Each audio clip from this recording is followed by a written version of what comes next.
A paz do Senhor, meus irmãos. Hoje vamos mergulhar no capítulo 11 do livro de Gênesis, um texto que revela como o orgulho humano pode tentar desafiar o próprio Deus e como ele, em sua soberania, sempre prevalece. Este capítulo é conhecido pela história da Torre de Babel, mas ele também contém verdades profundas sobre o coração do homem e a fidelidade do Senhor em cumprir seus planos. Aqui, veremos como a busca por glória própria leva à confusão, mas também como Deus direciona a história para o cumprimento de sua vontade. Antes de começarmos, quero convidar você a orar comigo. Senhor Deus, nós nos colocamos diante da Tua palavra neste momento. Queremos ouvir a Tua voz e compreender os Teus caminhos.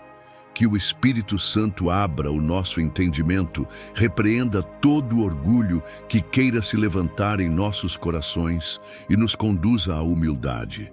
Ensina-nos a viver para a Tua glória e não para a nossa. Em nome de Jesus. Amém. Vamos agora à leitura do capítulo 11. Toda a terra com uma mesma língua. E era toda a terra de uma mesma língua e de uma mesma fala. E aconteceu que, partindo eles do Oriente, acharam um vale na terra de Sinar, e habitaram ali. E disseram uns aos outros: Eia, façamos tijolos e queimemo-los bem. E foi-lhes o tijolo por pedra e o betume por cal. E disseram: Eia, edifiquemos nós uma cidade e uma torre, cujo cume toque nos céus, e façamo-nos um nome, para que não sejamos espalhados sobre a face de toda a terra. Então desceu o Senhor para ver a cidade e a torre que os filhos dos homens edificavam. E o Senhor disse: Eis que o povo é um, e todos têm uma mesma língua, e isto é o que começam a fazer.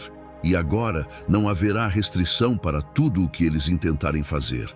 A confusão das línguas. Eia, desçamos e confundamos ali a sua língua, para que não entenda um a língua do outro.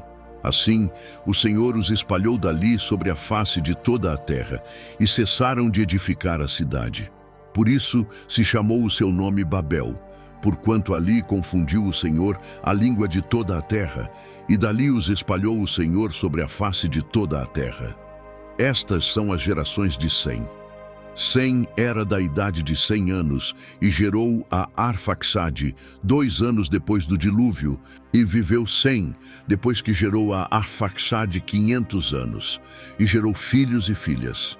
E viveu Arfaxade 35 anos e gerou a Salá. E viveu Arfaxade depois que gerou a Salá 403 anos, e gerou filhos e filhas. E viveu Salá 30 anos e gerou a Éber.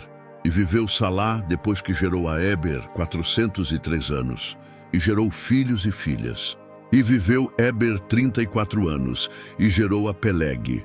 E viveu Éber, depois que gerou a Peleg, 430 anos, e gerou filhos e filhas.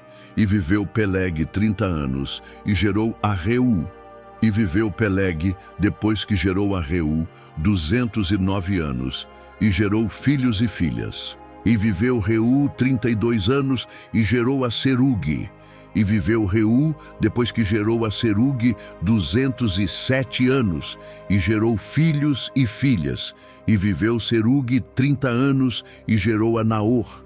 E viveu Serugue, depois que gerou a Naor, 200 anos, e gerou filhos e filhas. E viveu Naor 29 anos, e gerou a Tera. E viveu Naor, depois que gerou a Tera, 119 anos, e gerou filhos e filhas. E viveu Tera 70 anos, e gerou a Abrão, a Naor e a Arã. E estas são as gerações de Tera. Tera gerou a Abrão, a Naor e a Arã. E Arã gerou a Ló. E morreu Arã, estando seu pai Tera ainda vivo, na terra do seu nascimento, em Ur dos Caldeus. E tomaram Abrão e Naor mulheres para si. O nome da mulher de Abrão era Sarai, e o nome da mulher de Naor era Milca, filha de Arã, pai de Milca e pai de Iscá. E Sarai foi estéril e não tinha filhos. E tomou Tera a Abrão, seu filho, e a Ló, filho de Arã, filho de seu filho, e a Sarai, sua nora, mulher de seu filho Abrão, e saiu com eles de Ur dos Caldeus, para ir à terra de Canaã. E vieram até Harã e habitaram ali. E foram os dias de Tera 205 anos, e morreu Tera em Harã. Amém. Agora vamos entender o que o Espírito Santo quer nos ensinar através desse texto. Palavra pastoral. O capítulo 11 de Gênesis nos traz uma das narrativas mais conhecidas da Bíblia, a Torre de Babel.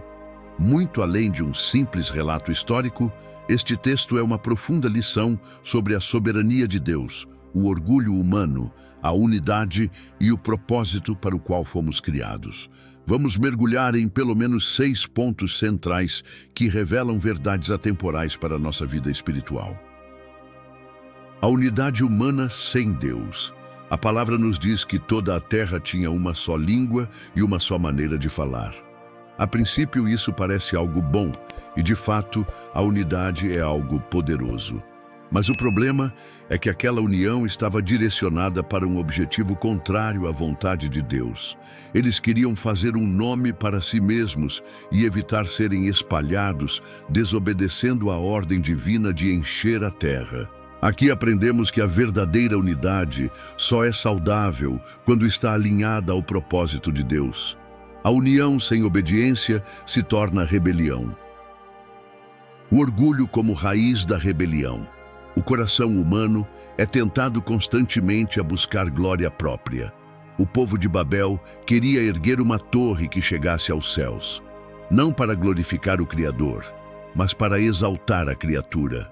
Essa é a mesma raiz do pecado de Lúcifer e de Adão, querer ser independente de Deus e colocar-se no centro. Quando buscamos reconhecimento, status ou segurança sem depender do Senhor, corremos o risco de edificar torres que se tornarão monumentos à nossa vaidade e quedas anunciadas. O propósito original de Deus. Desde Gênesis 1, Deus ordenou que o homem frutificasse, se multiplicasse e enchesse a terra. O projeto de Babel era o oposto: concentrar-se em um só lugar, criar uma fortaleza humana e evitar a dispersão.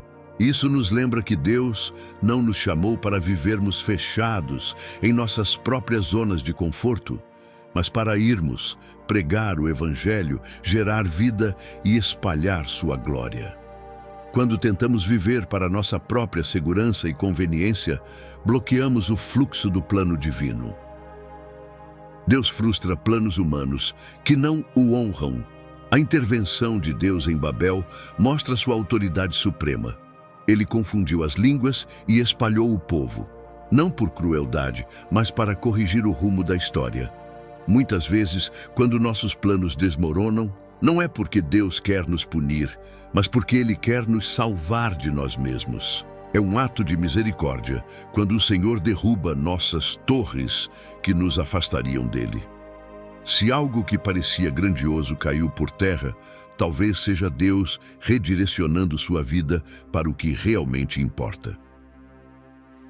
A diversidade como plano divino. Ao confundir as línguas, Deus criou a diversidade de culturas, povos e nações. O que para o homem parecia um problema, para Deus era um meio de cumprir seu propósito. Isso nos ensina que nem toda mudança, diversidade ou diferença é negativa. Muitas vezes é um reflexo da multiforme graça de Deus. No futuro, em Apocalipse, veremos pessoas de toda tribo, língua e nação adorando ao Cordeiro. A diversidade que começou em Babel será plenamente redimida na eternidade. O chamado para construir o reino de Deus, não o nosso. O contraste de Babel é Pentecostes. Atos 2. Em Babel, Deus confundiu as línguas para espalhar os homens. Em Pentecostes, o Espírito Santo deu a capacidade de falar em outras línguas para reunir os homens em Cristo. Isso nos mostra que a verdadeira obra de Deus não é construída com tijolos de orgulho, mas com pedras vivas, pessoas transformadas pelo Evangelho. Nosso chamado hoje não é erguer torres que glorifiquem nosso nome, mas edificar vidas que glorifiquem o nome do Senhor. Resumo pastoral. Gênesis 11 nos lembra que qualquer projeto humano sem a direção e obediência a Deus se tornará inútil diante da eternidade. Devemos buscar unidade, mas no Espírito, ter ambição, mas para a glória de Deus, e trabalhar, mas para edificar seu reino, não o nosso. Aplicação final. Essa passagem nos confronta com uma verdade dura. Podemos estar construindo torres de Babel nos nossos dias. Talvez não sejam de tijolos, mas de status, de sucesso profissional, de fama nas redes sociais ou de conquistas pessoais. Quando nossa motivação é a glória própria, estamos nos afastando de Deus. Por outro lado, vemos que o Senhor, em sua graça, intervém para nos alinhar ao seu propósito. Ele pode confundir nossos caminhos e mudar nossos planos, não porque nos odeia, mas porque nos ama. Às vezes, a confusão que sentimos é o método divino para nos impedir de ir por um caminho que nos destruiria. Também aprendemos que a história não termina na confusão. Deus conecta Babel à promessa, mostrando que, apesar das falhas humanas, Ele mantém viva a esperança. Assim como Abrão foi chamado para uma missão maior, nós também somos chamados para viver para a glória de Deus e não para a nossa própria. Momento de oração. Pai amado, nós te agradecemos porque a Tua palavra nos revela quem realmente somos e nos mostra quem Tu és. Livra-nos do orgulho que tenta ocupar o Teu lugar em nossas vidas. Ajuda-nos a viver em humildade, reconhecendo que todo dom e toda capacidade vem de Ti. Senhor, se houver alguma torre sendo construída no nosso coração para a nossa glória, derruba-a e reconstrói tudo para a Tua honra. Que possamos, como Abrão, atender ao Teu chamado e andar segundo a Tua vontade. Em nome de Jesus. Amém. Se essa mensagem falou com você, não guarde para si.